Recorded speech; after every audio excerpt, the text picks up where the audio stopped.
ahora acerca más o menos 2 para 3 semanas, door die caballero Ryan Redderstad e Aaron Dirigori, para brainstorm un poco di Kiko por Hasi, para dar un tipo de danza, asistencia na familia de San Nicolás de necesidad. Dentro del transcurso del día nos pensa que opción anta ti y nos llega a la conclusión que asistencia que por duna crea paquete de alimentación de comida para familia de necesidad y nos atresa los recursos juntos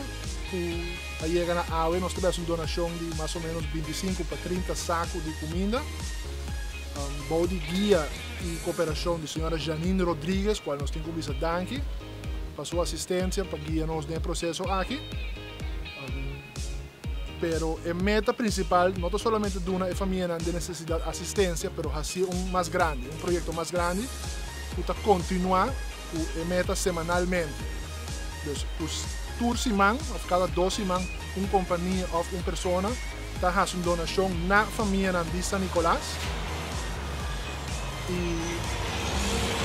para atraer el proyecto más aantrekkelijk y por tanto motivar a alguna compañía nos que comienza tomando estrategia que usa para challenge otro socialmente, de challenge para push-up, challenge para un baile. Hoy día nos que toma la oportunidad de challenge la compañía PMAC, que es Project Management and Engineering Consultancy de San Nicolás. Para la próxima compañía que hace donación, otro semana o para 2 semanas, cual meta está para igualar o surpassar nos donación.